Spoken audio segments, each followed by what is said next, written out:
سيدنا ونبينا قرة أعيننا محمد وعلى آله وأصحابه والتابعين. سبحانك لا علم لنا إلا ما علمتنا إنك أنت العليم الحكيم. رب اشرح لي صدري ويسر لي أمري واحلل عقدة من لساني يفقهوا قولي. قال المصنف رحمه الله تعالى ونفعنا به وبعلومه في الدارين آمين. Kitab Fathul Mu'in ataupun I'anatul Talibin. Saya tanda di sini wa minhu aidan ma'un ughliya fihi. Tu ya. Fathul Mu'in kita masih lagi di dalam bab air. Dan kita membincangkan dahulunya air mujawir dan air mukhalid. Air yang memberi mudarat dan air yang tidak memberi mudarat. Nisbah kepada mutlaknya satu-satu air yang kita boleh guna sebagai air wudu lah. Baik. Jadi secara kesimpulannya, kaedahnya dulu saya dah bagi dalam satu kertas kan. Yang mana air ni, yang khulasah tu saya ambil daripada kitab Tarsyuhul Mustafidin. Katanya air tu, perubahan air ni nisbah kepada dhabit perubahan air dengan suatu benda yang suci lah. Kita tak cerita masuk benda najis dan sebagainya. Kita cerita air berubah dengan suatu yang suci. Jadi air yang berubah dengan suatu yang suci, dhabit dia katanya dia hanya ada dua. Sama ada perubahan tu jadi dengan sendiri dan perubahan tu jadi dengan masuk sesuatu. Kalau perubahan yang jadi dengan sendiri itu tidak mudarat. Contohnya kita tahap biar lama air dalam yang duk dalam kolah tu duk lama jadi berbau, jadi masam ke apa, itu tidak ada masalah, boleh berwudu walaupun berubah sifat sebab berubah dengan sendiri. Yang berubah dengan masuk sesuatu pun ada dua sahaja, sama ada sesuatu yang suci tadi mujawir ataupun mukhalid. Mujawir ni apa? Benda yang kita boleh bezakan daripada air ataupun benda yang kita boleh pisahkan daripada air. Itu mujawir. Mukhalid, benda yang tak boleh bezakan dengan mata kita ataupun benda yang tak boleh kita cabut daripada air. Contohnya apa mujawir? Kayu dan batu. Contoh. Jadi kalau kita bubuh kayu ud di dalam air, air tu jadi wangi. Boleh tak berwudu? Boleh, sebab dia mujawir, tak mudarat. Adapun mukhalid pula pun terbahagi kepada dua. Ada mukhalid yang susah kita nak jaga, ada mukhalid yang tak susah kita nak jaga. Mukhalid yang susah kita nak jaga, Abang ni dapat tak kertas ni hak saya bagi dulu? Bagi dah kan? Saya ulang kaedah tu ni. Ustaz Azlan tak ada lah. Ada lebih dah. Nak kertas. Ada lebih dah. Tu ringkasan saya buat, tapi dhabit tu bahasa Melayu lah. Saya ambil daripada Buriyah tu. Bukan Buriyah, astaghfirullahalazim. Tarsyihana ada satu lagi dah. Ada. Ambil. Jadi tu ambil tu lebih. Jadi mukhalid ni pun ada dua. Satu yang susah kita nak jaga, maknanya kita tak boleh nak jaga. Contohnya apa? Air yang mengalir, air sungai. Contohnya dia lalu kat tanah, jadi keruh, betul tak? Keruh tu mukhalid. Keruh tanah. Tapi sebagai ulama kata keruh tanah tu dikecualikan, tak apa, kita ambil contoh lain. Contohnya air yang di kawasan paya bakau ataupun air yang lalu di garam bukit. Masin, betul tak? Masin. Mukhalid sebab masin bila campur dengan air kita tak boleh nak pisahkan. Jadi mudarat tak? Tidak mudarat, sebab dia benda yang tak boleh nak kita jaga, dia memang lalu kawasan dia. Itu pun tidak mudarat. Dan yang tak susah menjaga pun terbahagi pada dua. Tak susah jaga ni macam apa? Kopi, teh, apa semua tu tak susah lah. Bukannya dia duduk dalam ayak. Yang tak susah kita nak jaga ada dua juga pecahan dia. Satu yang tak menegah nama air mutlak, satu yang menegah nama air mutlak. Tak menegah nama air mutlak ni maknanya sikit. Contohnya air mutlak ni kalau dalam bahasa Arab maknanya orang Arab masih lagi panggil ma'un. Mana air mutlak. Kalau dia kata la hadza qahwah, contohlah ini kopi, dia masih panggil air, maka nama air mutlak.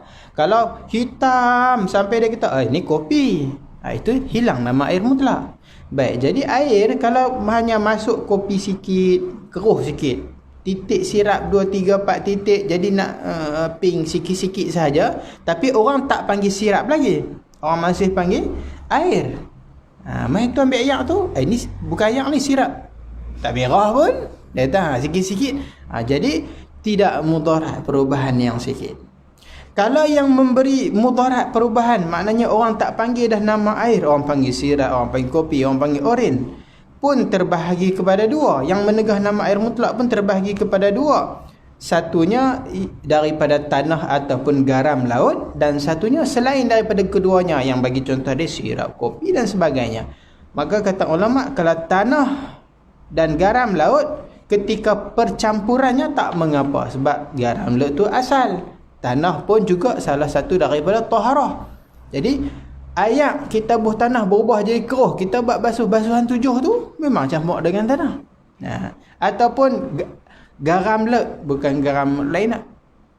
Garam laut yang di ayak laut kering jadi garam kan. Jadi ada garam berkeping-keping kan. Kita campur dengan ayak dalam ni. Bila campur dalam ni jadi masin, berubah sifat dia tak? Boleh wuduk? Boleh. Pada dua benda ni, walaupun kita tak kata ayak kosong, kita kata ayak garam, tak apa, dikecualikan pada tanah dan garam. Selain daripada itu, sirap, kopi, apa lagi, jenis berbagai-bagai, ayak mawar dan sebagainya, semua itu mudarat. Jadi pecahan yang saya buat tu semua tanda hijau, tak mudarat. Satu benda sahaja, iaitu perubahan yang menghilangkan nama air selain dari tanah, garam dan tanah ataupun garam laut, yang yang tak susah nak jaga, yang mukhalid, yang masuk dengan kita masukkan dia. Dengan kita masukkan dia, bukan jadi sendiri. Itu sahaja, itu jenis yang memberi mudarat. Hak jenis-jenis lain tu tak memberi mudarat. Kalau berubah sendiri tak mudarat. Mujawir tak mudarat, susah jaga tak mudarat, tak menegah nama air mutlak tak mudarat, tanah dan garam tak mudarat. Ini ringkasan tobit yang ulama bagi kepada kita. Kemudian hak syarah dia hak panjang-panjang ni. Habisnya itu ringkasan. Dululah kita mengaji. Kemudian katanya musannif, wa minhu aidan, dan sebahagian daripadanya juga.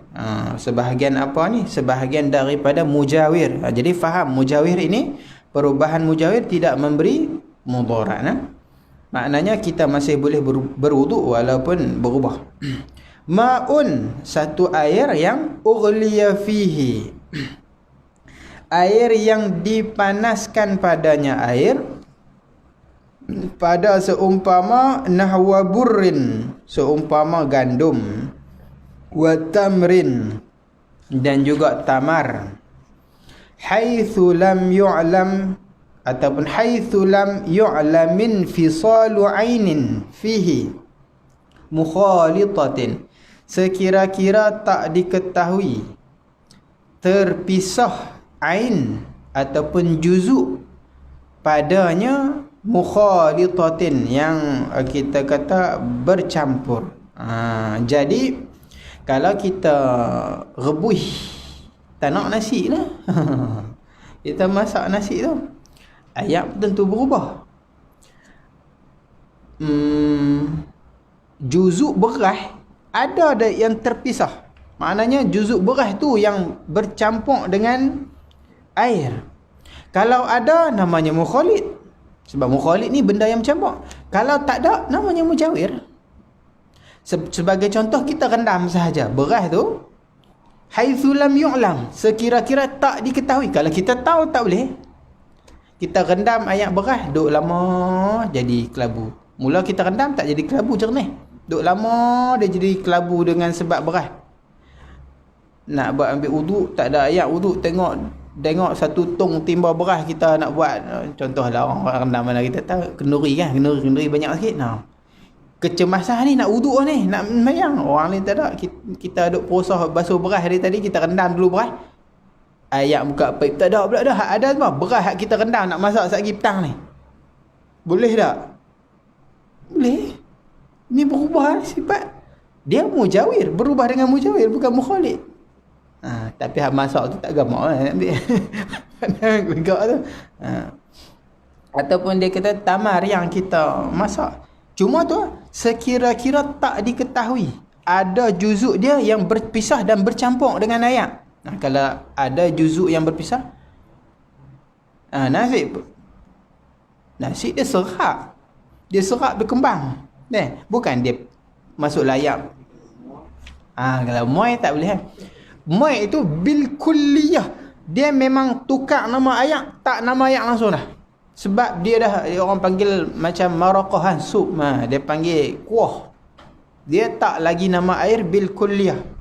Secara totalnya dah tak terkeluar daripada senarai air. Cecair lah. Dia kalau dalam fiqh ni dia ada dua, air dan cecair. Jenis cayak-cayak tu kita tak panggil air, tu nama cecair.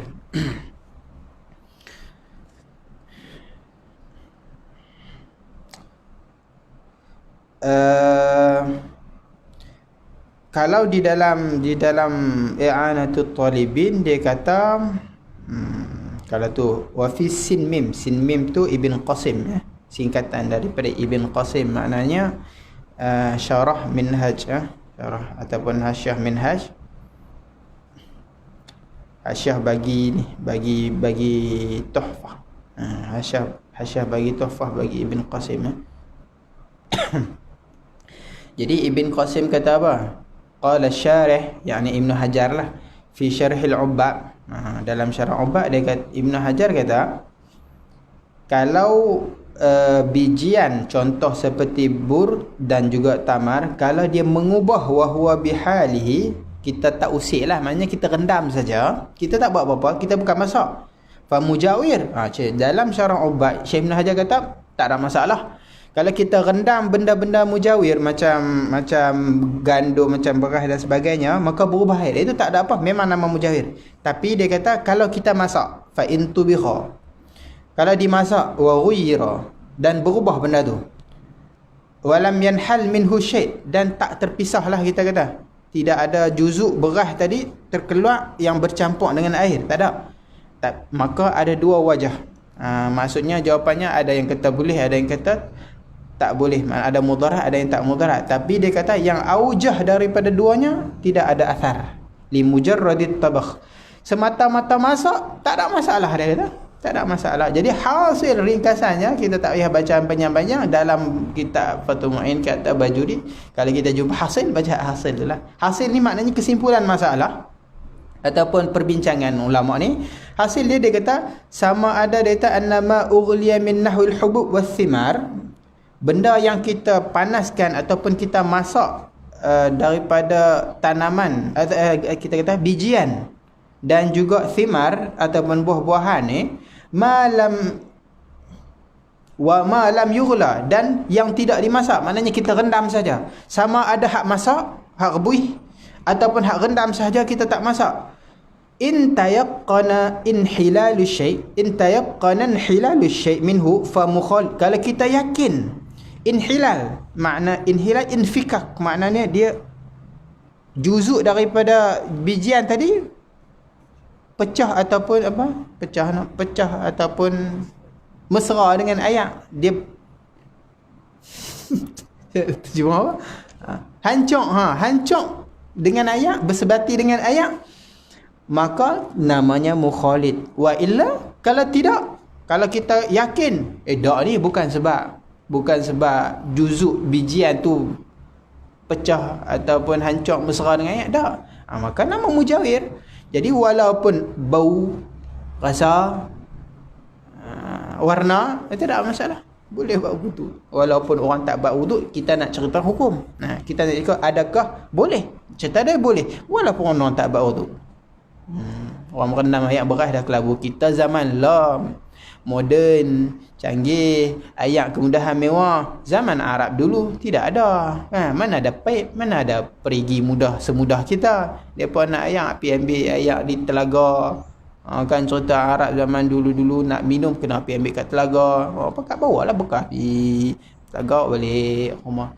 Jadi kemudahan tu tak semudah kita. Jadi masalah-masalah kadang-kadang mungkin mereka guna air tu untuk rendam apa-apa. Bila nak guna wuduk tak cukup, nak ambil air mana? Ya tu. Tak ada masalah. Dan bekas-bekas zaman dulu bukannya kita bersih suci murni. Buh air jernih. Bekas-bekas dulu kalau buh air jadi keruh sikit dah. Air tu pun tak apa nak jernih dah, tak ditapis. Buh dalam bekas pun jadi kurang jernih. Adakah hilang nama air mutlak? Tak hilang, sebab mukhalid ni yang tak mudarat nama, maknanya dia berubah sikit saja. Tak ada masalah. Bekas-bekas di rumah Nabi pun sebahagian riwayat menceritakan Nabi guna buat apa? Buah tepung, uli tepung dan sebagainya masak kan. Bekas yang sama juga dia cedok air untuk berwuduk. Jadi adakah air tu akan jadi khalis jernih? Tak, mesti dia bercampur sikit. Dia ada perubahan warna sikit, tapi sikit-sikit tak apa. Yang tak bolehnya berubah total lah. Tapi dia kata sambungan hasil tadi, dia kata tapi kalaulah hadatsa lahu bidzalik ismun akhar,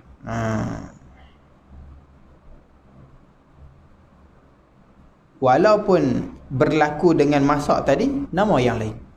Kita kata lepas kita gelegak-gelegak nasi tu,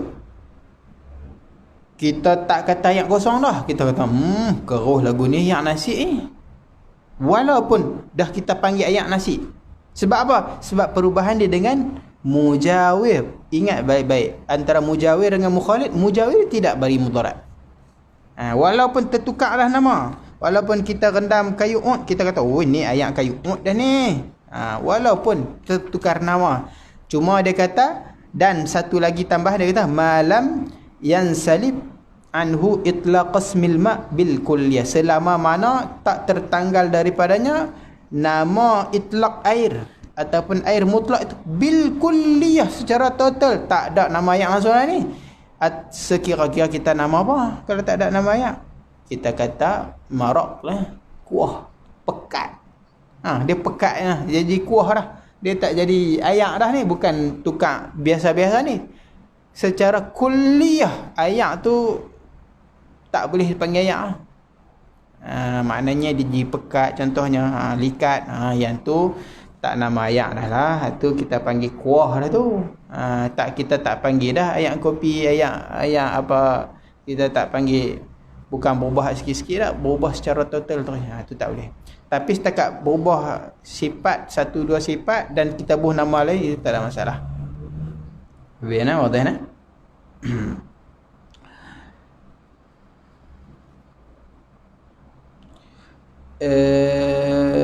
Bi an lam yasil, sambungan tadi dia kata air yang kita masak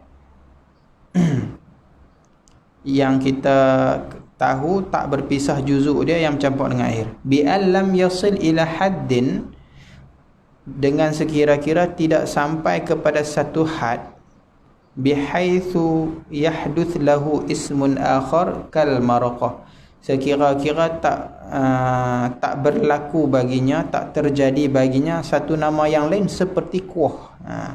Kuah tu taklah. Tapi kalau takat berubah warna sahaja, rasa sahaja, apa lagi, warna, rasa, bau sahaja, tapi kita kata hanya berubah tu saja, kita tak panggil kuah lagi, dia tak jadi macam pekat tu. Kalau jadi pekat tu tak nama ayak dah tu. Tak nama ayak dah tu, tu tak boleh. Macam kita tak nak nasi, bila sampai satu tahap kuah dia, ayak dia jadi macam pekat kan. Jadi pekat, jadi macam kuah dah tu. Tu tak boleh lah. Nak jadi macam bubuk dah tu, tak boleh lah. Tapi kalau masih cayak lagi, itu tak ada masalah. Walau syakka fi syai'in, Dan jikalau kita syak pada suatu mukhalitin am huwa mujawirin, mukhalitun huwa am mujawir, itu huwa dia. Adakah dia itu mukhalitun, dia itu mukhalit ataupun mujawir? Ni berubah pasal apa ni? Berubah pasal dia ni mujawir ataupun berubah dengan sebab mukhalit. Contohnya ada dua benda yang masuk pada dia. Bila syak macam tu, lahu hukumul mujawir, maka baginya hukum mujawir. Bila syak, mujawir ke mukhalit ni?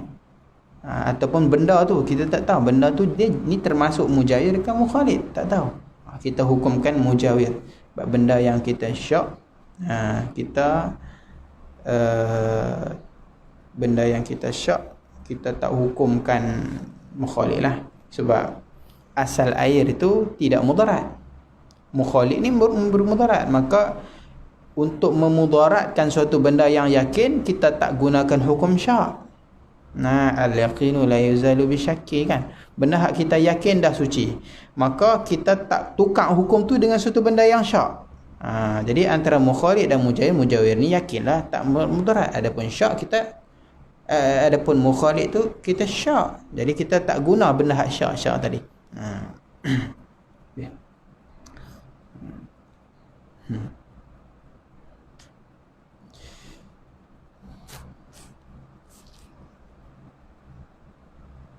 Kalau di dalam kitab tarsyih pada dhabit mukhalit am huwa am mujawir tu, dia kata bi an waqa'a fil ma mukhalit wa mujawir, dua-dua masuk. Wa syakka fi husulit taghayyur min ayyihima, masuk dua benda sekali. Dan kita tak tahu hak merubah ni hak daripada siapa, hak mujawir ke hak mukhalit. Jadi surah dia pakai yang mujawir lah. Maksudnya dia berubah dari mujawir, bukan daripada mukhalit. Contohnya kita bubuh kopi hak biji dan kita bubuh serbuk kopi sikit. Serbuk kopi mukhalit, biji kopi mujawir. Jadi kalau ikut warna okeylah, tapi kita kata rasa dia dan bau dia kuat. Daripada siapa ni? Dari biji ke daripada kopi? Sebab kopi, biji kopi kita buat banyak. Contohlah, serbuk kopi sikit lah. Jadi selalunya kalau warna ni berpengaruh, serbuk lah kan. Tapi warna dia okey, berubah sikit, dia tak ada masalah. Sekarang bau dan rasa ni kita tak tahu punca dia daripada siapa, ataupun sama banyak kan kita apa, main syak-syak lagu tu, ambil hak biji kopi ni gitu. Dan di dalam tarsyih dia ada buat teka-teki. Dia kata teka-teki, dia kata kita ada air yang waktu subuhnya suci menyucikan, zuhur suci tapi tak menyucikan, asar najis, dan sebahagian ulama kata maghrib suci balik, tanpa kita bubuh najis dan apa, kita tak usik dia. Teka-teki lah. Waktu subuh ayat tu suci, boleh buat wuduk. Waktu zuhur suci saja, tak boleh buat wuduk, boleh buat minum. Asar jadi najis dah. Maghrib suci balik. Ayat apa? Itu teka-teki fiqah. Jadi jawapan dia apa? Kita air yang kita buh satu benda yang suci, dengan sengaja kita buh benda yang suci waktu subuh, ayat tak berubah, suci tak? Suci, mujawir. Waktu zuhur mungkin dia pecah-pecah bercampur dengan air, maka dia jadi asir. Kita buah apa? Buah kurma contohnya, dicampur pecah-pecah. Waktu zuhur dia jadi berubah warna, sifat dan sebagainya, maka nama air mutlak, air kopi pun air mutlak, boleh buat minum kan. Campur dengan buah-buahan pun mutlak lah. Waktu asar jadi najis. Apa pula? Kita tak usik pun dah tadi. Sebab jadi benda haram apa? Arak, dia jadi memabukkan. Tahap lama, satu hari tak jadilah, tapi ni teka-teki lah, teka-teki. Buka. Bila jadi memabukkan, haram. jadi najis. Main isyak, main maghrib, suci balik. Sebab apa? Dia jadi cuka. Dia cuka suci. Itu teka-teki fuqaha lah. Teka-teki ni mengasah otak para pelajar lah.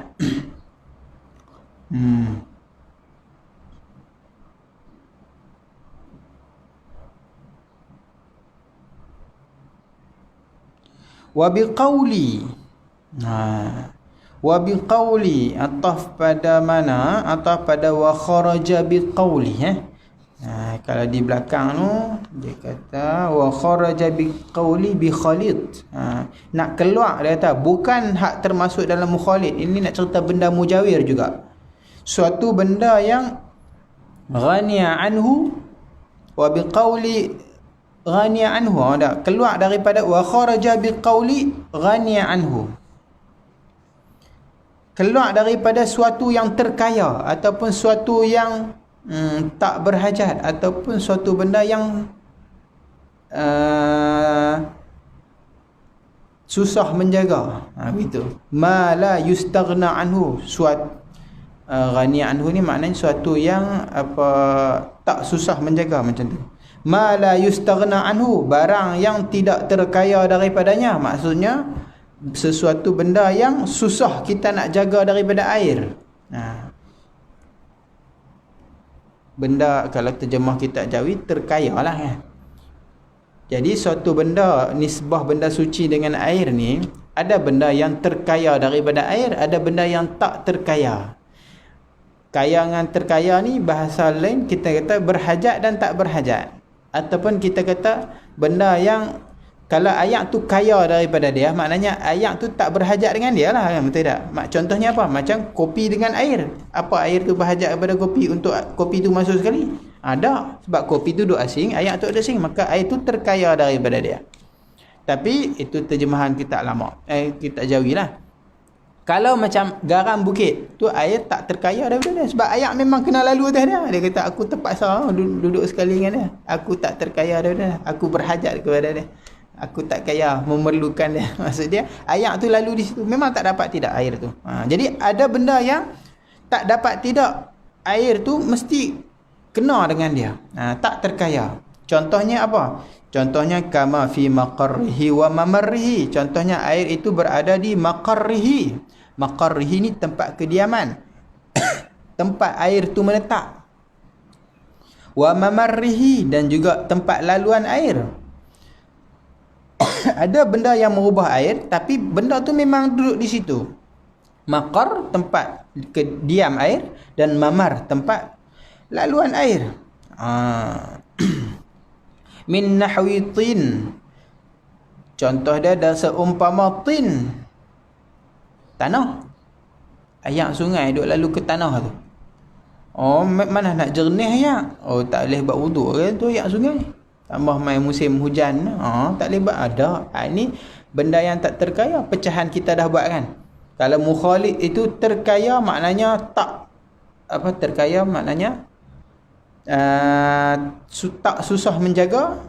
Ini yang mudarat. Tapi kalau benda tu la yustaghna, maknanya susah kita nak jaga. Itu tak mudarat. Itu dalam pecahan hak tu kita dah buat dah. Contohnya tin wa tuhlub. Tuhlub mufattat. Tuhlub ini lumut ataupun ganggang.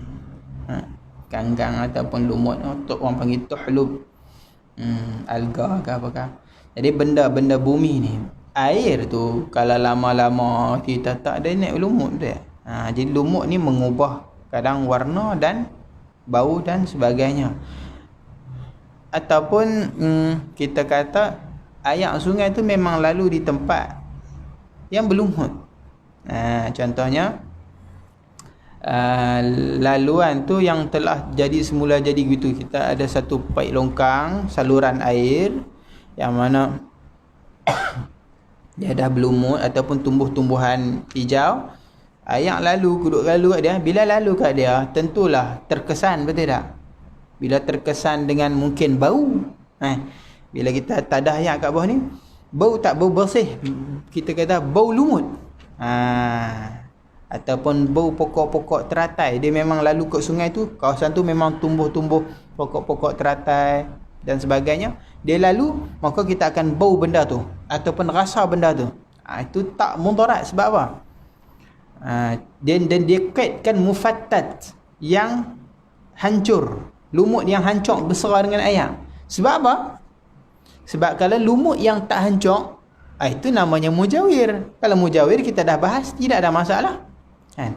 Air lalu pokok teratai, pokok apa sekalipun tak hancur pokok tu, itu tak ada masalah. Tapi ni cerita dia hancur, lumut tu mesra dengan air, dia hancur dan mesra dengan air. Itu nama mukhalid tak? Nama mukhalid, tapi mukhalid yang la yustaghna anhu, kita tak dapat nak elak.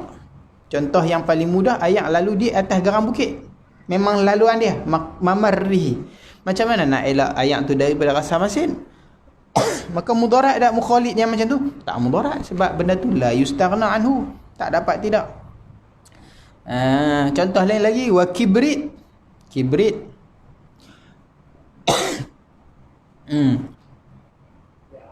Belerang, kibrit, belerang.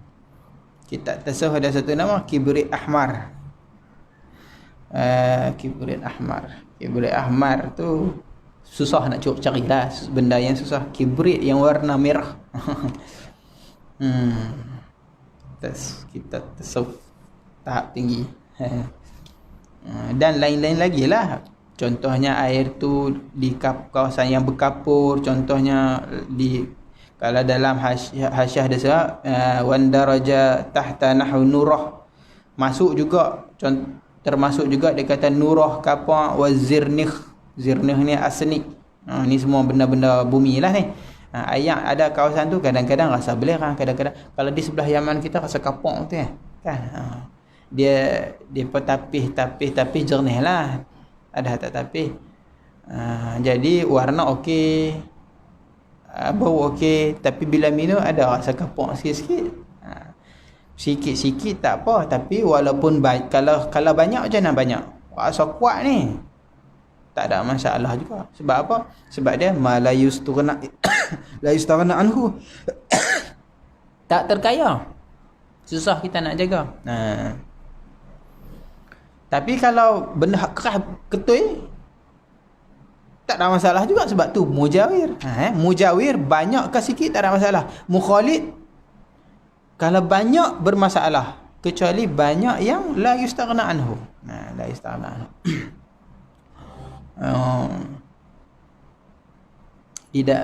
Di dalam kitab syarah yang lain, contohnya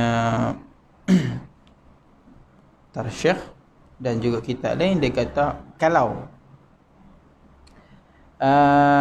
kita ada dua air, satu timba air yang mutlak yang tak berubah apa-apa, dan satu lagi air mutlak juga, bukan air mutlak, air yang mukhalid. Air yang mukhalid yang berubah fi maqarrihi ataupun mamarrihi. Boleh guna? Boleh kan? Timba ni boleh pakai. Sebab ni ayat bersih. Hak timba ni timba ni ayat garam bukit contohnya. Jadi boleh pakai tak? Dua-dua boleh pakai. Hak ni pun boleh pakai, hak ni pun boleh pakai, sebab hak ni berubah dengan sebab laluan dia. Mala istana. Jadi masalah dia sekarang kita pergi campur. Kita pinjam. Hak ni memang asal laluan ni memang tak apa. Tapi sekarang kita mencampur dengan air mutlak yang ni. Kita campur dua, tetap tak cukup dua kolah lah. Jadi boleh pakai tak? Kita campur boleh pakai tak? Jawab kau mana pun betul. Jawab kau mana pun betul. Kalau mengikut pendapat Syekh Ibnu Hajar, suci. Sebab apa? Sebab hak ni suci. Ni pun suci. Suci. Seolah-olah beginilah kita kata ayat ni kita campur dengan garam laut. Garam laut pun berubah kan, tapi dia suci pun. Tak ada masalah. Tapi Imam Romli kata tak boleh. bukan tak suci, maksudnya tidak menyucikan. Sebab sengaja apa hajat? Dia bukannya la yustaghna anhu, dia memang dah terasing, tapi kita pergi campur. Jadi tak boleh buat wuduk. Syekh Khatib Syarbini pula kata, kalau perubahan sikit tak apa, banyak tak boleh. Tu kata ulama. Jadi kalau kita dengar mana-mana ustaz cerita, hak mana satu pun betul ke? Betul ke? Ustaz ni cerita gini. Dia ambil pendapat Syekh Najar contoh. Ustaz ni kata tak boleh. Dia pakai pendapat Syekh Ramli. Kalau ada satu ustaz ni, dia tafsilkan. Dia pakai pendapat Syekh Khatib. Mau jawab kat mana pun betul. Tak ada masalah, benda khilaf. Pakai hak mana tu? Ni hak nak jadi cerita wajhani tu. Wajhani. Fihi wajhani. Dia ada dua wajah. Itu cara orang tak tahu nak jawab. Benar ada khilaf. Gitu je. Boleh tak boleh ni ustaz? Tu ada khilaf tu. Orang alim ustaz ni semua tahu khilaf. Dia tahu tu je lah ada khilaf.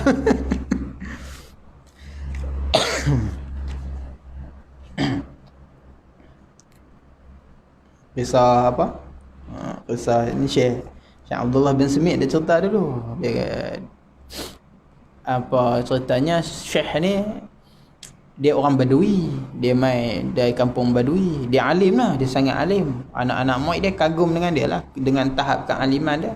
Suatu hari ayah dia nak mai, sampai khabar lah, dia kata dia pun cerita lah, dia kata kelas-kelas hari sekian kita cuti sana, ayah saya nak mai tu.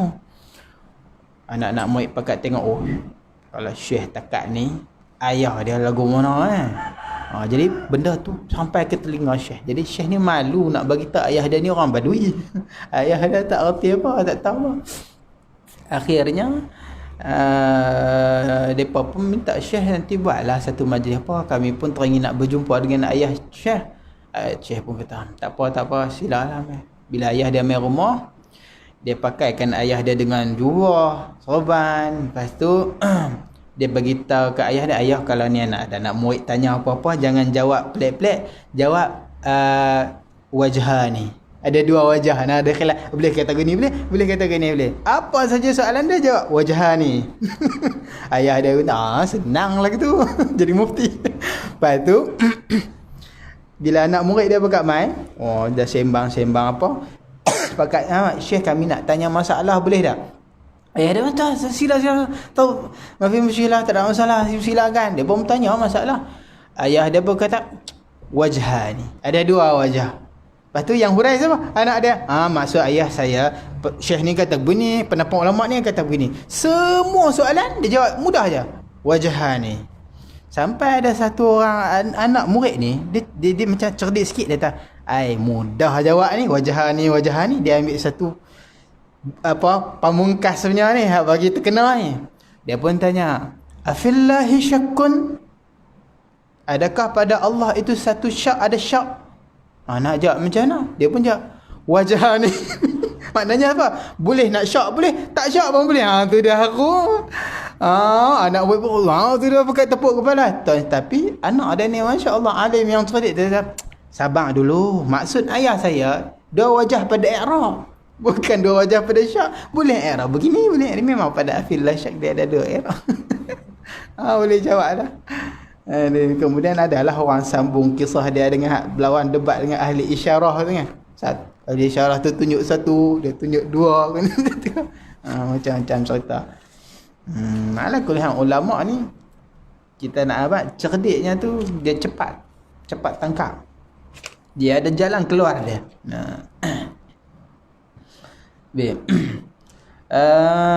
Dan terakhir dia kata wa kataghayyuri bitulil mukthi. Dan contohnya lagi. Cuma yang ni misal ini dalam hasyiah Fathul Mu'in Syah I'anatul Talibin, dia kata misal ini bukan daripada misal mukhalid ataupun daripada misal mujawir. Sebab tak ada mukhalid dan mujawir pun masuk ke dia. Perubahan ni berlaku daripada apa? Bitulil mukthi, dengan lama masa. Ayat kalau lama dia jadi dia jadi apa? Jadi bau no? Berubah. mudarat tak? Tak mudarat. Sebab apa? Sebab dia jadi dengan sendiri. Au bi awraqin mutanathirah bi nafsiha, ataupun dengan daur yang gugur dengan sendirinya. Bukan kita campak, gugur dengan sendirinya. Wa in tafattatat, walaupun dia hancur. Wa ba'udat asy-syajaratu 'anil ma', dan jauh pokok daripada air. Pokok duk sana tu, angin tiup mai masuk dalam kolah masjid ni. Maka kolah masjid ni lama-lama daun tu pun pecah hancur, jadi hijau-hijau. Orang nak main ambil wuduk tu, dia tengok semacam, boleh tak? Boleh. Boleh pada masalah ni. Habis di situ. Kemudian kita buat satu tamrin. Jadi kita ambil satu masalah. Masalah daun. Masalah daun. Jadi dia kata daun, baik. Daun, kita tafsilkan pada masalah daun ni. Kita cuba asah kepala. Daun, kaedah dah ada kan? Daun masuk dengan sendiri. Hancur. Berubah air. Mudarat tak? Tak mudarat. Sebab apa? Sebab dia ma la yustaghna anhu. Dan dia berubah itu mukhalid ke mujawir? Mukhalid. Daun jatuh dalam air, tidak hancur, tapi berubah air. Mudarat tak? Tak mudarat. Sebab apa tak mudarat? Sebab dia mujawir. Dia bukan mukhalid. Dia daun seketui, tak hancur, jatuh dalam air. Jatuh dalam air, berubah air. Jadi perubahan air bukan sebab mukhalid, sebab mujawir. Kita dah ma'ruf mujawir, tak ada masalah. Daun kita ambil campak, berubah tapi tak hancur. Mudarat tak? Tak mudarat juga. Sebab apa? Mujawir. Mujawir ni campak, tak campak, selagi nama mujawir, tak mudarat. Daun kita campak, hancur dalam air, berubah, mudarat tak? Mudarat. Sebab apa? Sebab benda yang kita campak mukhalid. Jadi pada daun tu kita boleh pecahkan, kembangkan masalah itu. Cara fiqh ni bermain dengan masalah. Jadi kiaslah pada mana-mana benda pun, caranya begitu. Kita tafsilkan. Kalau jatuh sendiri, kalau kita bubuh, kalau hancur, kalau tidak hancur. Begitu masalahnya. Mana-mana masalah fiqh, kadang-kadang dia letak satu, kadang-kadang kaedah sini, kadang ni. Jadi masalah tu sebenarnya kita kembangkan sendirilah. Tafsir-tafsir itu tamrin lah, latihan untuk faham. Sebab fiqh ni sebahagiannya nas, sebahagiannya mafhum. Benda yang kita faham. Allah.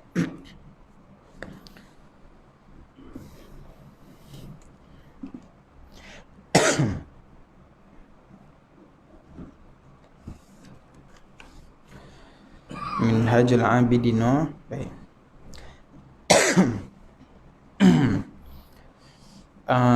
Saya tanda kat sini halaman dulu muka surat 58. Betul tak? Falamma faragha minha raja'a ila al-iqbali ala al-ibadah, setelah daripada aqabatul bawa'ith. Betul tak? Tidak.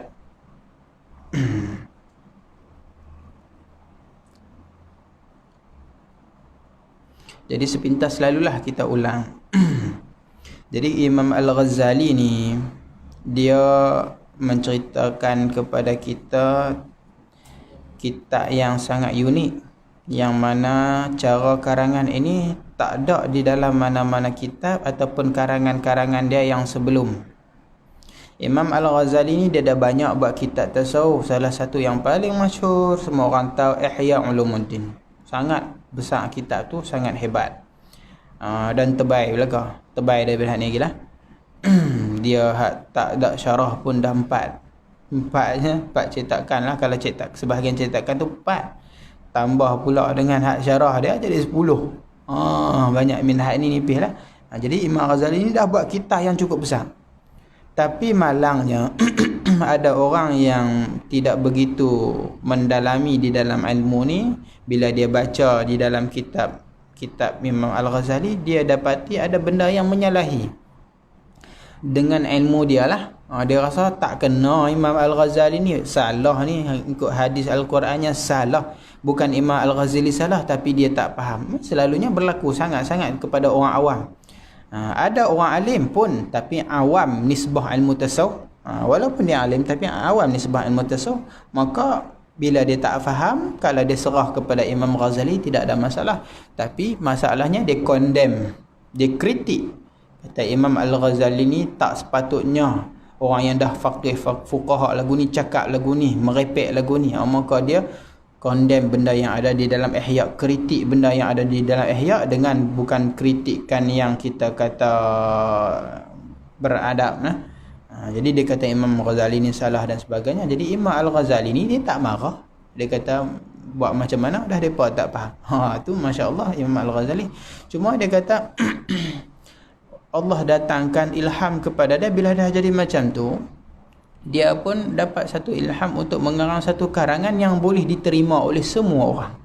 Orang awam baca pun tak ada masalah, orang alim baca pun tak ada masalah. Allah ilhamkan satu bentuk susunan, iaitu kitab yang kita pegang ni, Minhajul Abidin. Minhaj ni kita kata jalanan bagi abidin, ahli-ahli abid, jalan, tariqah, metod kan metod sebut metod cara-cara untuk orang. Bukan maksud cara-cara tu bagaimana nak ibadah tak. Kitab Minhaj bukan nak cerita macam mana nak sembahyang, bukan nak cerita macam mana nak puasa. Tu belajar dalam kitab fiqh. Kitab Minhaj ini nak menyempurnakan jalan ahli ibadah. Macam mana nak sempurnakan sembahyang, macam mana nak sempurnakan ibadah lain-lainnya. Ini kitab Minhaj, yang mana di awalnya Imam Al-Ghazali datangkan kepada kita muqaddimah, dan kita masih lagi duduk kat muqaddimah dah ni. Muqaddimah dia ni adalah ringkasan secara menyeluruh untuk kitab dia. Imam Al-Ghazali akan hurai nanti seperti mana ringkasan yang dia cerita. Jadi dia ringkaskan perjalanan kitab dia ni daripada awal sampai habis, dia ringkaskan kepada kita. Yang mana permulaan seseorang tu bila dia nak berjalan ke jalan Allah ni, dia nak jadi orang baik, Allah campakkan kepada dia cahaya kesedaran di dalam hati. Afaman syarahallahu sadrahu lil Islam fahuwa ala nurim mir rabbih. Orang yang Allah terangkan, cerahkan hati dia ni untuk Islam ni adalah dia ni dia mendapat cahaya daripada Tuhan dia. Yang mana Nabi cerita di dalam hadis, innan nura idza dakhala al-qalb, cahaya tu bila dia masuk dalam hati, infasaha wan syaraha, dia jadi luas, dia jadi lapang dan sebagainya. Jadi cahaya kesedaran tu tak ramai yang dapat. Tak ramai yang dapat. Jadi dia akan sedang, dia kata aku ni umur pendek, ibadah tak banyak, ibadah hak sikit tu pun entah betul entah tidak. Dahlah ibadah sikit, hak sikit tu pun tak tahu betul ke tak. Dunia pun kacau, manusia pun banyak. Jadi dia berasa dia ni kena berubah. Bila dia nak berubah ini, maka dia akan tempuh halangan yang pertama, iaitu aqabatul ilmi dan ma'rifah. Dia akan tempuh aqabah ilmu dulu. Orang nak berjalan ke jalan Allah ni, pertama dia nak tempuh ilmu dulu. Halangan pertama, bukan halangan lah kita duk mengaji tak habis-habis, kita duk halangan hak pertama, nak melepasi gunung yang pertama ni. Kemudian bila dia lepas halangan yang pertama, dia pun nak masuk ke jalan ibadah dia semulalah, nak tumpu fokus. Dia dah mengaji, bab puasa, bab sembahyang dan sebagainya, dia nak fokus. Tiba-tiba dia berasa, ya Allah, dosa aku banyak, macam mana Allah nak terima? Maka dia tempuh pula aqabatut taubah. Jadi nanti di aqabah yang kedua, Imam Al-Ghazali akan cerita sepanjang-panjangnya tentang taubah. Macam mana cara kita nak taubah, apa yang menarik kita kepada taubah, apa faedah taubah dan sebagainya. Kemudian bila dia dah melazimi dah, Masya Allah, dia lepas tahap pertama, tak apa lagi. Ni dia orang yang lepas aqabah kedua dah. Dia dah jadi at-taib, dia dah jadi at-tawwab. Dia orang yang rajin beristighfar, rajin bertaubat. Bila jatuh maksiat, bertaubat. Sehingga dia naik ke pangkat apa? Bukan takat maksiat lagi, dia buat benda makruh pun bertaubat. Sampai dia naik lagi tahap apa lagi? Sampai dia naik tahap dia berasa dia orang bertaubat pun dia taubat. Dia perasan kata dia ni ahli taubah, dia taubat. Dia dah banyak istighfar, astagfirullah, sikit-sikit astagfirullah, sampai satu hari, Masya Allah, aku ni mungkin termasuk daripada at-taibu minaz zambi, orang yang duk bertaubat ni. Maka terus dia taubat, astagfirullahalazim, duk rasa-rasa macam tu. Sampai tingkatan-tingkatan yang tinggi. Sebab tu ulama sufi ni tingkatan taubah dia tu tinggi, sampai bila kadang-kadang tu dia kata alhamdulillah, lepas tu dia istighfar. Kadang-kadang Allah bagi nikmat kepada, alhamdulillah aku ni selamat daripada bala bencana, tiba-tiba dia taubat, astagfirullahalazim, menangis. Sebab apa? Sebab dia seronok dengan bala yang Allah bagi kepada orang lain. Orang lain dapat bencana, Allah selamatkan dia, kata alhamdulillah aku tak kena. Maka dia terus taubat. Bukan satu dosa, dia bersyukur kepada Allah. Memang kita macam tu, memang betul dah, kita tak buat salah, alhamdulillah tu betul, kita dapat nikmat orang itu betul. Tapi maqam mereka ni sampai, maqam taubat ni sampai, aku ni seronok boleh kata alhamdulillah, sedangkan sahabat aku hak lain Allah bagi bala. Tu maqam taubat mereka lah. Itu Imam Ghazali akan cerita di Aqabah Taubah. Bila dia dah lepas Aqabah Taubah ni, dia dah jadi orang yang tawab, suka bertaubat. Dia masuk semula dalam perjalanan dia untuk sampai ke puncaknya. Dia teruskan perjalanan, tiba-tiba ahli ibadah ni dia ganggu sungguh lah. Aku nak ibadah, manusia kacau. Aku nak ibadah, dunia kacau. Aku nak ibadah, syaitan kacau. Aku nak ibadah, nafsu kacau. Terganggu. Kadang-kadang nafsu dia nak satu benda, kadang-kadang ada hasutan syaitan, dia berasa ganggu. Macam mana dia nak dia nak potong semua ni, nak potong manusia. Sebab orang ahli ibadah ni, dia akan rasa terganggu. Sebab dia ahli ibadah, dia nak fokus dengan ibadah dia. Kita ni ahli apa-apa pula, kita akan terganggu apabila ada gangguan.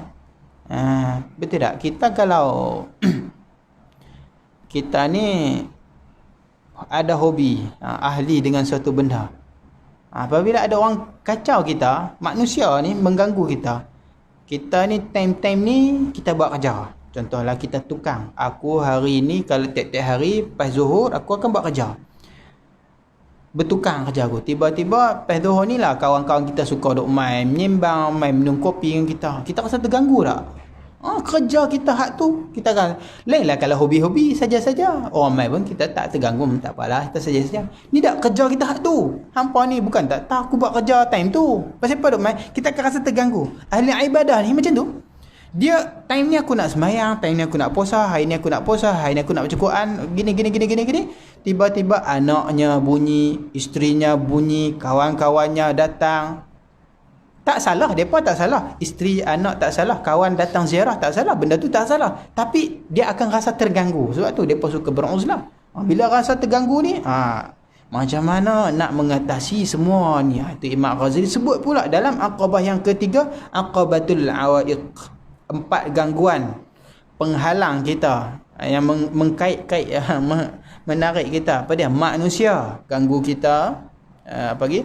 Manusia, dunia ganggu kita, nafsu ganggu kita, syaitan ganggu kita. 4 ni mengganggu. Macam mana nak berhadapan? Itu ahli ibadah, ahli sufi.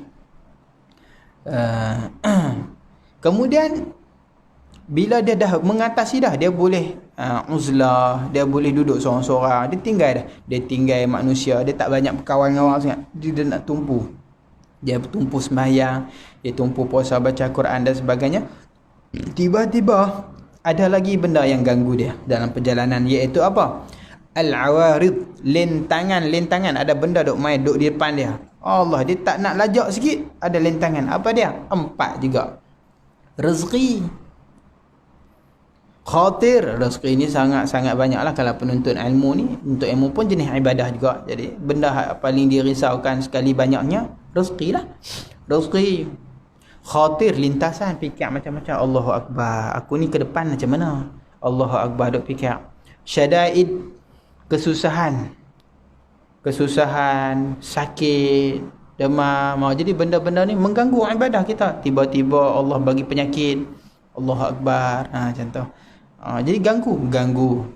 Baru nak rajin sembahyang, tiba-tiba sakit. Dah tua-tua baru nak kembali, tiba-tiba sakit. Kadang-kadang Allah dan yang keempat, qada daripada Allah. Kematian contoh, aku nak ibadah tiba-tiba isteri mati, anak mati, ayah mati, contohlah kematian dan sebagainya lah maknanya. Jadi benda ni awarid, mengganggu gugat hati kita dalam fokus ibadah. Ini pun semua penghalang yang aqabah yang perlu kita tempuh. Jadi macam mana kita nak tempuh? Itulah dengan tawakal. Imam Al-Ghazali akan cerita masuk di sini bagaimana kita nak tawakal, bagaimana kita nak tafwid kepada Allah, bagaimana kita nak sabar, bagaimana kita nak redha. Rezeki ubat dia tawakal, khatir ini ubat dia tafwid, benda yang kesusahan ini ubat dia redha, dan qada dan yang Allah tentukan ini ubat dia adalah sabar dan redha. Jadi itu aqabah yang keempat yang dia akan tempuhi. Hak dunia tadi dia dah zuhud dah, dia dah tinggal. Jadi itu yang kacau rezeki tu. Dah tinggal dah dunia, kemewahan apa dunia tinggal-tinggal, dia jadi orang zuhud. Ibadah 24 jam. Itu menjadi pemikiran asas orang awam dan semua. Apabila disebut orang ahli sufi ni zuhud, apabila disebut ahli sufi ni kuat mayang, kuat puasa, tak salah tapi tak tepat. Bila disebut orang sufi ni, dia ni zuhud ni. Kalau dia ambil benda dunia, mana boleh dunia, ada kereta besar, dunia ni, ada rumah besar, ni dunia ni, tak zuhud ni. Salah, pemikiran macam tu salah, tak tepat lah. Orang ahli sufi bukan maknanya dia tinggal dunia, dia tak ada dunia. Tapi sebenarnya buang dunia dari hati, bukan buang dunia dari tangan. Sebab ramainya ahli sufi yang sebahagiannya kaya. Imam Abu Hanifah An-Nu'man kaya. Ramai ahli sufi kaya. Sayyidina Umar kaya. Sayyidina Abu Bakar kaya. Ada yang orang kata, kalau sufi ni kerja ada yang puasa Quran, tak buat kerja lain dah. Kalau kerja tu dia tak sufi lagi kah?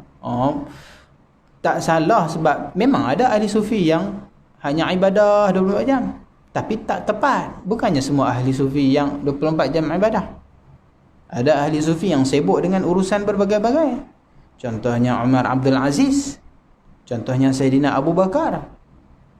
Mereka ni golongan ahli sufi, tapi dia sibuk dengan memerintah dan sebagainya. Bukannya 24 jam mayang puasa. Dan Nabi sendiri memuji Sayyidina Abu Bakar.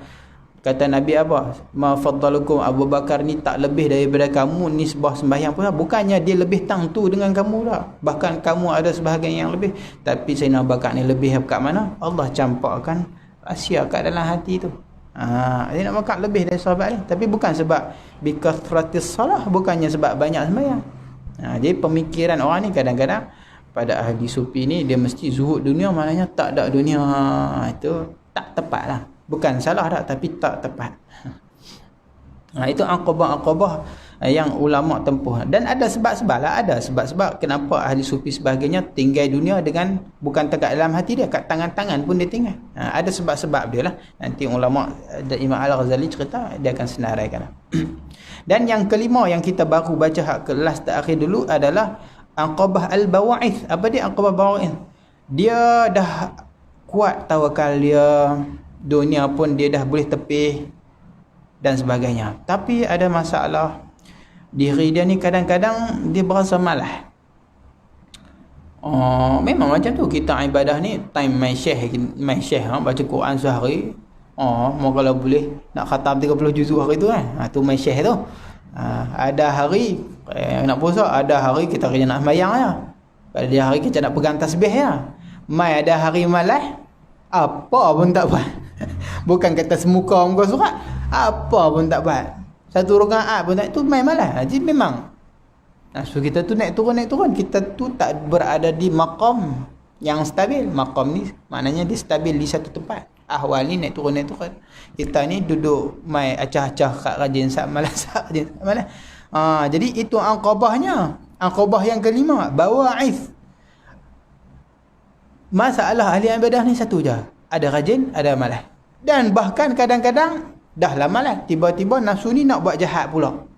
Jadi apa benda yang nak membangkitkan kita untuk beribadah, dan apa benda yang nak menyekat kita dari teringin nak buat maksiat, maka dia kena tempuh aqabah yang kelima, iaitu bawa'ith. Di sini ulama cerita dua perkara, khauf dan raja. Khauf ini menyekat kita daripada buat maksiat, raja ini menyebab kita semangat dalam ibadah. Yang di sinilah macam mana nak datang khauf dan raja, ini kena ada ilmu lah. Imam Ghazali akan cerita nanti. Raja ni dengan bahawa kita sebahagiannya kita tahu kelebihan ibadah, kelebihan amalan, kelebihan sembahyang malam, kelebihan-kelebihan ni menyebabkan kita ni semangat. Buat sembahyang, buat ibadah ni Allah buat syurga, buat bagian. Sebab itu ulama ni dia banyak buat kitab fadail walaupun daripada hadis dhaif. Bukannya kita nak berpegang pada hadis dhaif, tapi dah itu bawa'ith untuk membangkitkan semangat kita dalam ibadah. Tak ada masalah orang duk petikai hadis dhaif. Tak, bukan kita nak berpegang hadis dhaif tu untuk buat amal. Tak, bukan untuk beramal, tapi maksudnya apa? Bagi bawa'ith, pembangkit semangat. Ibadah tu dia ada dalil yang lain, cuma hak ni sebagai pembangkit semangat.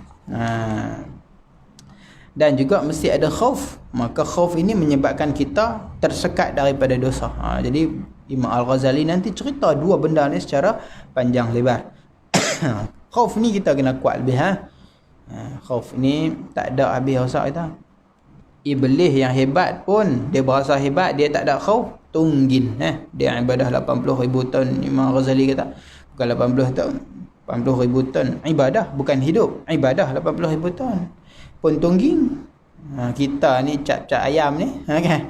Ibadah tak terang mana, kita duk berasa selamat dah. Jangan berasa selamat, kena ada khauf dengan Tuhan. Nabi Adam dah duduk dalam syurga pun Allah keluarkan. Kita ni tak masuk syurga lagi. Macam mana kita berangan-rangan kita nak duduk dalam syurga? Kena ada khauf. Dan habis dah situ, bila dia dah putus, barulah sampai di sini aqabah yang seterusnya. Dua aqabah lagi lah. Dia kata falamma faragha minha raja'a ila al-iqbali 'ala al-ibadah, dan tatkala selesailah daripada aqabah bawa'ith, raja'a ila al-iqbali 'ala al-ibadah, dia kembali untuk menghadap dalam ibadah. Falam yara a'iqan, dan dia tidak melihat a'iq, benda yang kita kata yang menyekat, wala syaghilan, dan tidak ada benda yang mensibukkan dia daripada ibadah. Tak ada dah. Habis dah dunia semua dah tak ada. Dia dah boleh tepis semua. Dia masya-Allah dah. Rezeki tak ada masalah. Rezeki tak ada pun dia boleh tawakal dan sebagainya. Wa wajada ba'ithan wa da'iyan, dan dia mendapati ada ba'ith wa da'iyan. Ba'ith ni benda yang membangkit, da'i ni benda yang mengajak dia ke arah ibadah dah. Masya-Allah, dia rajin. Fanashita fil ibadah, dia pun jadi rajin buat ibadah. Fa aqamaha wa 'anaqaha bitamami syauqi war-raqbah, maka dia pun mendirikan ibadah dan memeluk ibadah tu dengan sempurna kerinduan dan raghbah. Raghbah ni maksud dia apa? Suka. Raghbah suka, gemar. Fa'adamaha, maka dia pun mengekali. Alhamdulillah, dia boleh tiap-tiap malam dah istiqamah. Punyalah susah. Nak istiqamah tu bukan senang, tapi alhamdulillah Allah bagi dia dah kuat dah. Baca Al-Quran pun tak berhenti dah. Dulu 1 juzuk lah boleh 5 juzuk. Alhamdulillah 5 juzuk satu hari. Seminggu khatam 30 juzuk. Masya-Allah. Fa idzan annahu tabdu li hadhihi al-ibadati al-'azimah allati ihtamala fiha kull dhalika afatani azimatani. Maka apabila dia dah buat semua tu, tiba-tiba zahir, kelihatan lihadhihi al-ibadati al-azimah, bagi ibadah yang agung ini, allati ihtamala fiha kull dhalik, yang mana telah menanggung padanya yang demikian itu. Dia dah puasa-puasa lah kali ni, dapatlah dengan syauqnya, rughbahnya terkandung dalam ibadah dia tu, syauq dan rughbah dan sebagainya. Tengok ada dua serangga parasit. Apa dia? Wa humar riya'u wal 'ujbu. Dua benda lagi kacau. Punyalah susah nak buat ibadah. Nak kekal sembahyang malam bukan senang. Nak kekal istiqamah baca Quran bukan senang. Bila dah kekal, tengok ada pula serangga perosa. Apa dia? Riya dan ujub. Hak ni tak payah nak buang. Ada belakang lah. Riya ni dia perlihat amalan dia kat orang. Ujub ni dia isti'azam amal soleh, dia mengagungkan, dia membesarkan amal-amal yang dia buat tu. Dia berasa amal dia buat tu bagus walaupun huduh. Itu ujub. Depan orang akan datang riak, belakang orang duk sorang-sorang akan datang ujub. Taratan yura'i bi ta'atihin nasa fayufsiduha. Terkadang ada satu ketika yura'i, dia memperlihatkan, dia riak lah, bi ta'atihi, dengan ketaatan dia ni, an-nasa, akan manusia, fayufsiduha, maka merosakkan. Dia buat tu sebab nak dia nak manusia lihat dia. Masya Allah, itu riak. Riak ni tak berlaku pada benda dunia lah. Benda dunia ni kita panggil riak pada dari segi luar je lah. Kawan tu naik kereta mewah besar, riak tu kita kata riak tu. Riak ni bahasa terjemah mudah kita tahu, membanggakan diri kan. Itu terjemahan Melayu begitulah. Tapi sebenarnya tidak ada riak pada naik kereta besar. Memang dia banggakan diri, takabur atau sebagainya, tapi itu tak dipanggil riak. Riak ini pada amal, bukan pada benda dunia. Ahli dunia tak ada riak. Ada benda lain lah, benda tak elok juga, tapi tak dipanggil riak lah sebenarnya. Riak ini pada taat, sebab riak ini dia merosakkan amalan. Naik kereta besar, amalan apa? Mana ada amalan. Dia rumah besar, orang tu riak tu. Betul lah dari segi bahasa orang Melayunya riak. Tapi dari segi istilah yang dimaksudkan riak, ujub ni yang mana? Riak ini pada amalan, ujub ni pada amalan, pada kebaikan maksudnya. Sebab riak ini Tuhan tak sukalah kita ibadah ini kongsi. Di hari kiamat pun sebahagian riwayat akan ada satu seruan, dia panggil di khalayak ramai, ainal ladzi kanu ya'budunan nas. Dipanggil, mana dia manusia-manusia hak dulu doa ibadah demi orang manusia. Qumu khudhu ujurakum amman amaltum lah. Bangkitlah, pilah ambil pahala ke upah ke amalan yang hampa buat kat dunia ni, demi siapa yang kamu buat. Hang buat untuk siapa? Untuk si fulan. Pi minta syurga daripada dia. Kenapa minta daripada aku? Bukan ibadah daripada aku. Dan di dalam sebut tu ada sebahagian hadis katanya di hari kiamat nanti akan dipanggil orang yang riak ini dengan 4 nama. Ya kafir. Tuhan panggil orang riak ni ya kafir. Sebab apa? Sebab dia syirik dengan Tuhan. Syirik asal lah. Akidahnya taklah terguling, tapi tetap syirik. Dia buat ibadah itu bukan untuk Tuhan, untuk orang lain. Dia sembahyang, sujud lama-lama. Sebab apa? Ada orang tengok. Ibadah dia untuk orang tu. Tuhan panggil ya kafir, ya fajir. Orang yang fajir ini orang yang buat fujur, buat maksiat. Tuhan panggil dia orang yang buat maksiat. Memang satu maksiat. Ya ghadir, orang yang khianat. Hoi, orang yang khianat, bangkit. Tu dia depan khalayak. Kalau kita orang panggil macam tu, kita pakai serban. Oi, pembohong tu. Tengah-tengah ramai, kita pakai kopiah, pakai jubah ni tu. Tu, ustaz tu, pembohong. Tengah-tengah depan masjid, agak-agak kita rasa apa? Walaupun kita tak ada sifat tu, agak-agak kita rasa apa? Ni naik merah berasak muka habis ni kan. Malu. Biru, bukan dekat merah, biru habis muka. Ada seorang panggil, tak betul ke dia salah ke apa, tiba-tiba dia panggil, oi, ustaz pembohong contoh. Oi, ustaz pengkhianat. Ustaz, dia panggil kita gitu. Walaupun tak ada sifat tu, tapi kita rasa malu. Apatah lagi kalau ada. Bertambah-tambah malu. Ni di pada mahsyar ni, daripada zaman Nabi Adam sampai habis. Mak kita pun ada sekali, pak kita, adik-beradik kita, pak makan kita, kawan kita, anak murid kita, tok guru kita, semua ada depan Nabi. Nabi melihat kita dipandang macam tu. Itu orang yang riak. Ya khasir, wahai orang yang kerugian, dallu sa'yuka, sesat habislah apa yang hang dok buat tu. Wa batal ajruka, wa batala ajruka, batal habis pahala hang. Fala khalaqalakal yawm, hang dah tak ada habuan dah hari ni. Iltamisil ajra mimman kunta ta'mal lahu, pilah ambil amalan ataupun upah daripada siapa yang engkau beramal baginya. Tuhan kata kat tu kat orang hak riak. Riak ni ada macam-macam.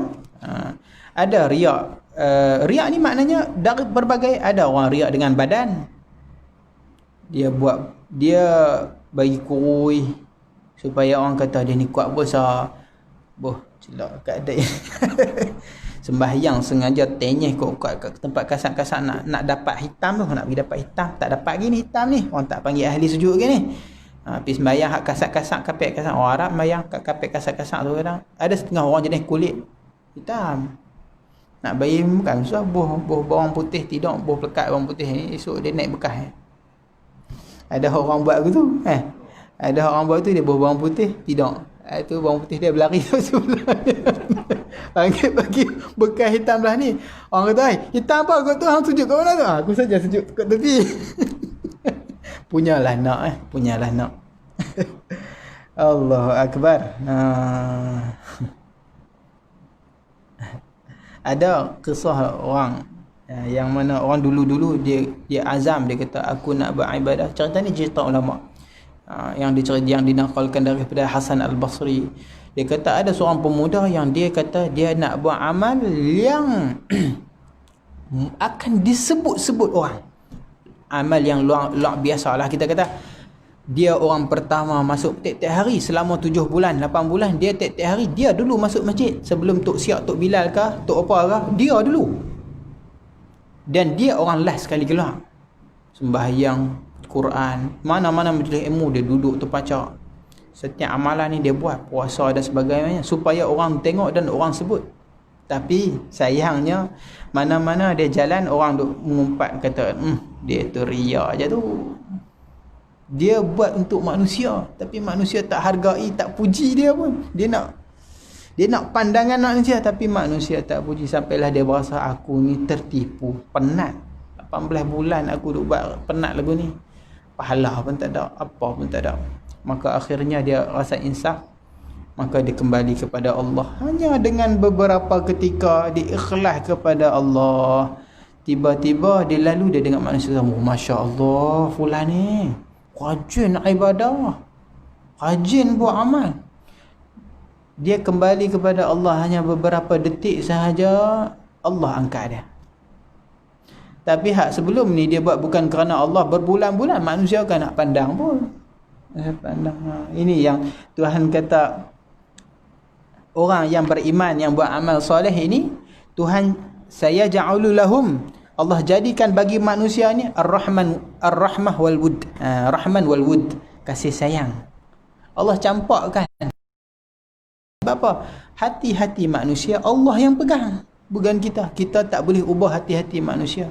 Jadi Allah boleh angkat kita di hati-hati orang, dan Allah boleh jatuhkan kita di hati-hati manusia. Sebab Allah ni pemegang hati, muqallibal qulub, dia duk balik-balik hati.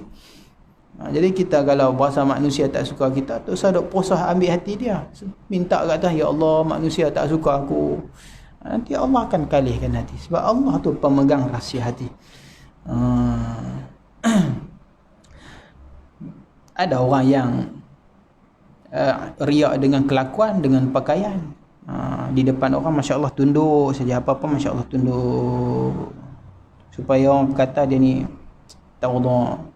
Bukan masalah pada tunduk, tapi masalah pada hati. Ada yang orang Masya Allah pakainya pakaian ulama, pakai jubah, kopiah ke mana-mana kan. Tapi dia nak abang kata Masya Allah dia ni istiqamah lah, dia nak orang kata macam tu lah.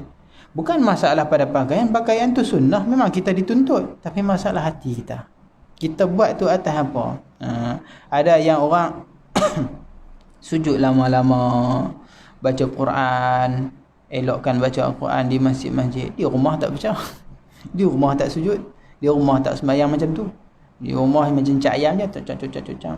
Ada yang orang, kalau cerita zaman dulu-dulu, dia tinggal basuh baju tu biar pakai hari seminggu, supaya orang kata oh dia ni tasawuf dia, ahli tasawuf. Ada orang jenis pakai hak cari-cari tu, tak hijai, supaya apa? Nampak sikit tasawuf dia tak. Ataupun pakai hak tampung-tampung. Itu cerita kelakuan tu, kelakuan ahli sufi, dan depa nu mujahadah diri dengan benda macam tu. Bukannya depa saja koyak dah, koyak tu depa jadi macam tu lah latihan depa. Tapi dah ada orang yang bukan masalah pada zahir lah. Zahir tu tidak ada masalah, cuma pada hati. Orang pakai yang baik. Ada Sufyan Tsauri satu hari pernah, ni di kalangan para sufi lah, Sufyan Tsauri ni pakai pakaian cantik. Ada seorang sufi ni, yang levelnya lebih rendah daripada Sufyan Tsauri pakai pakaian kasar.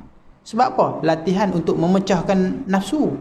Nafsu teringin nak pakai elok. Maka Al-Sufi ni banyaknya lagu tu dia lawan dengan pakai pakaian kasar-kasar macam gundi tu.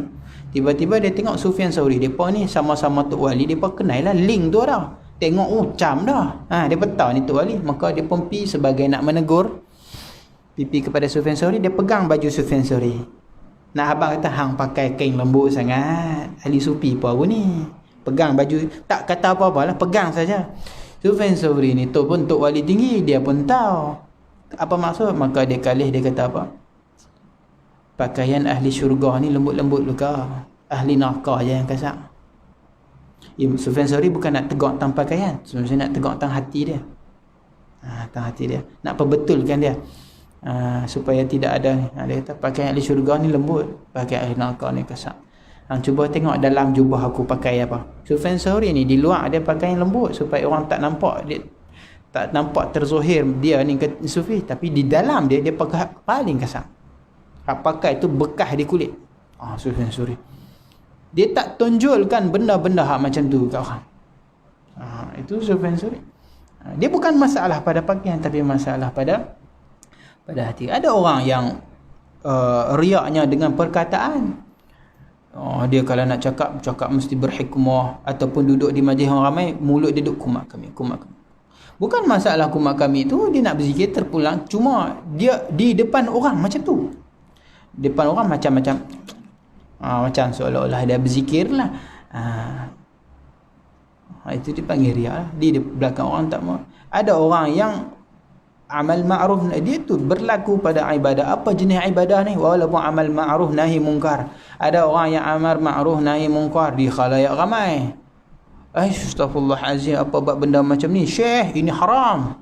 Di khalayak ramai ni orang tengok, masya-Allah ustaz ni tegur berani.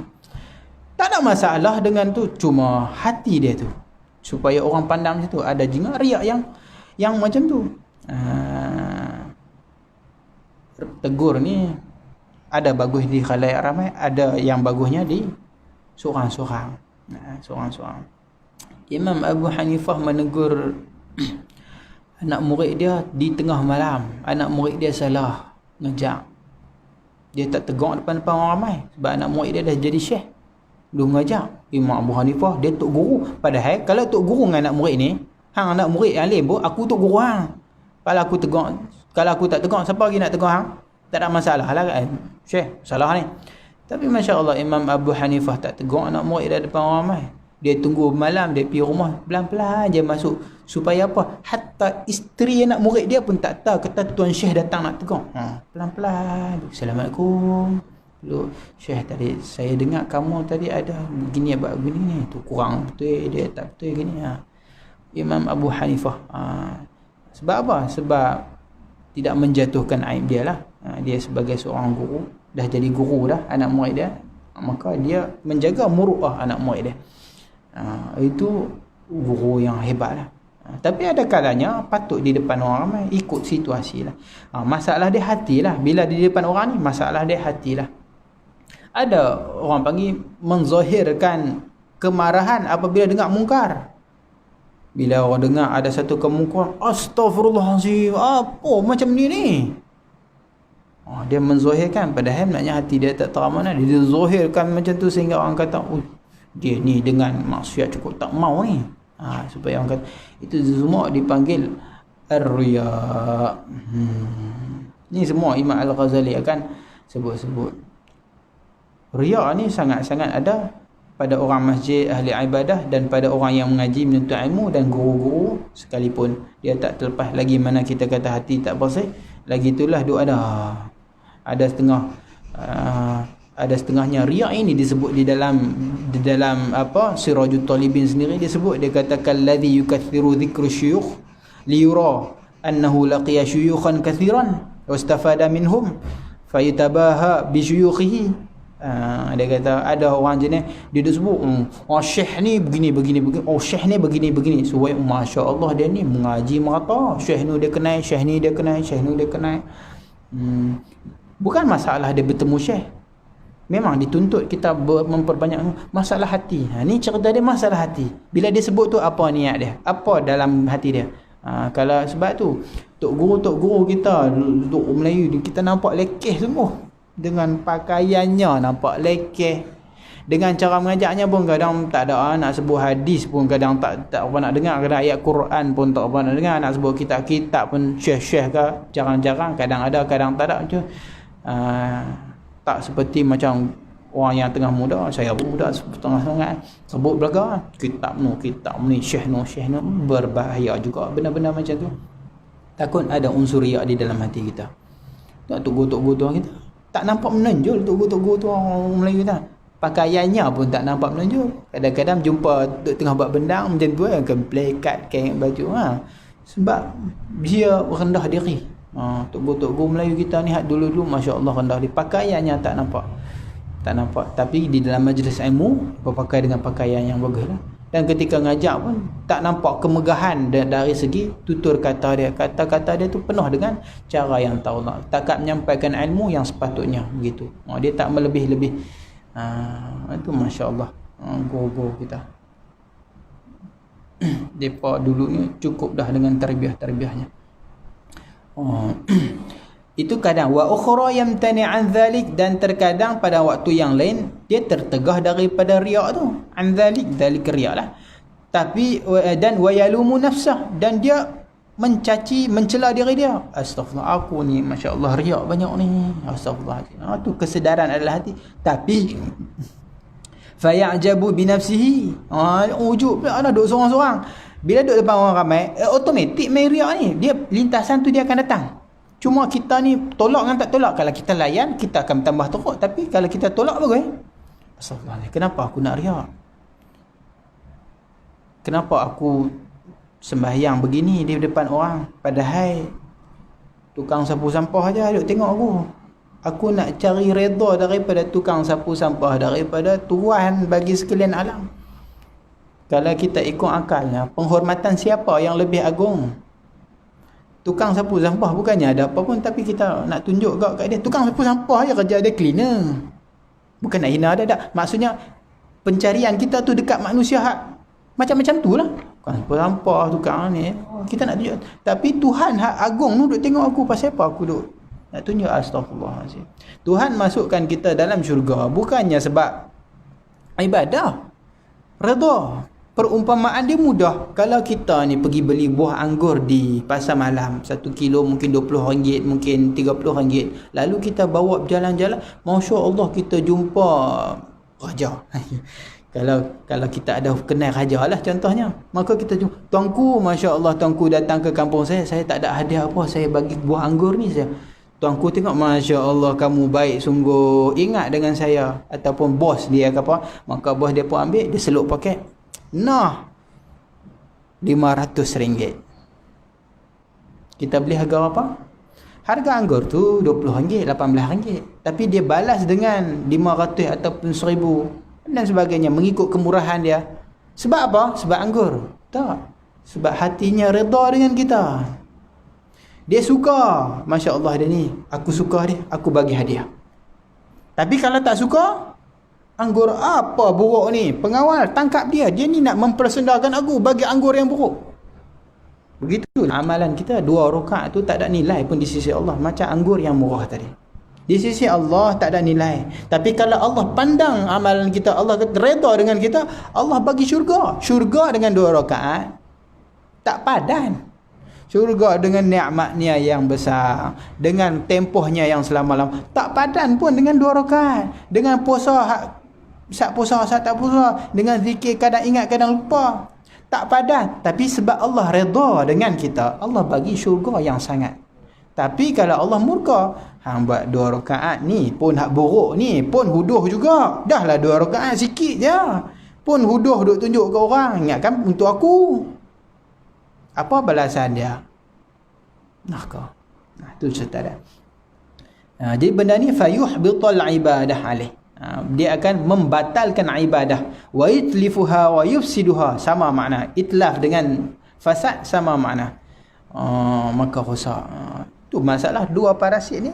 Dahlah kita susah nak tanam pokok Berbuah tu belum tentu. Bila dah berbuah, ada parasit 2 ekor ni, riak dan ujub. Duk depan orang ada riak, duk seorang-seorang bahasa ujub bangga. Ish. Ujub ni untuk guru kita selalu terjemah ish. Nak tu. Ujub ni ish. Ish aku ni. Orang lain tidur tu ni. Aku ni duk bangkit ni. Tengok jiran gelap lagi rumah. Tak bangkit lagi. Aku tiap-tiap malam time ni aku duk bangkit selalu dah. Tak pernah tengok jiran buka lampu ni pukul 3, pukul 4 ni. Tengah-tengah malam tidur lagi depan ni. Aku je dalam taman ni tu gelap semua. Insya-Allah. Ish dia bangga. Ish. Aku ni seminggu khatam. Dia berasa dia ni berada di dalam ahli ibadah. Itu dipanggil ujub. Dia berasa dia baik, dia berasa dia elok walaupun huduh. Walaupun ibadah dia tak terang mana pun, tapi ish aku ni. Ish tu dipanggil ujub. Fastaqbaltuhu huna aqabatul qawadih. Maka aqabah ini dipanggil apa? Kita beradab dengan aqabah al-qawadih. Qawadih ni benda-benda aib dalam ibadah kita lah. Fahtaja ila qat'iha bil ikhlas. Benda apa yang nak memutuskan riya? Ikhlas. Wa zikril minnah, dan kita menyebut kurniaan Allah. Wa nahwiha, dan seumpamanya macam tadilah. Kita ingat 2 rakaat pun Allah bagi kekuatan kat kita. Kita buat ibadah kat orang. Amal kita ni Allah yang bagi. Harta kita ni Allah yang bagi. Nanti Allah akan panggil kita. Orang yang ada harta Allah akan panggil. Allah akan tanya, buat apa harta ni? Kita akan kata, saya sedekah ya Allah. Harta ni harta yang kamu baik, aku sedekah. Tuhan akan kata apa? Kadzab. Kamu pembohong. Malaikat pun pakai kata, kadzib, anta kadzib. Pembohong. Kamu sedekah ni kerana manusia, nak tayang ke orang. Kerana orang. Ahli ibadah ni orang tanya dia, kamu buat apa dengan kederat ni yang aku bagi? Aku ibadah ya Allah. Tuhan, untukmu ya Allah. Tuhan kata pembohong. Ibadah untuk orang lain.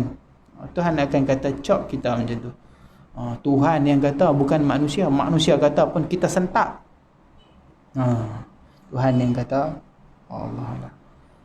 Itu aqabah di sini. Imam Al-Ghazali akan cerita secara detailnya di bab dia lah, dan cerita macam mana kita nak putuskan dia. Ikhlas, bagaimana ikhlas dan martabah. فأخذ في قطع هذه العقبة بإذن الله سبحانه وتعالى بجد واحتياط. Maka kita dapat memutuskan pertamanya dengan izin Allah lah. Riya, ujub memang akan datang, tapi bila kita rasa susah, penat untuk nak aku ni sikit-sikit ada main riak, sikit-sikit ada ujub, aku tahu tapi aku tak boleh nak buang. Macam mana? Sebab kita lupa minta tolong Allah. Minta tolong Allah nombor 1 dulu. Ya Allah, bersihkan hatiku, bantu. Jangan lupa doa untuk diri kita ni, jangan pernah lupa. Semangat, bijiddin, kita kena rajin, wahtiyatin, berhati-hati, wa tayaqqudin, dan berjaga-jaga, bihusni ismatil jabbar ta'ala wa ta'yidihi, dengan penjagaan daripada al-jabbar, nama Tuhan lah kan, wa ta'yidihi, dan kita kata apa, pertolongannya jugalah. Habis kemudian dia kata falamma faragha min hadhihi kulliha. Habis ni 6 aqabah habis, tinggal 1 lagi aqabah. Wallahu a'lam. 10.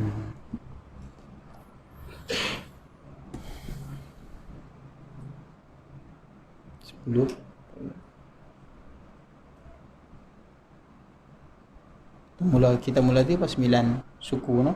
Lebih kurang Allah.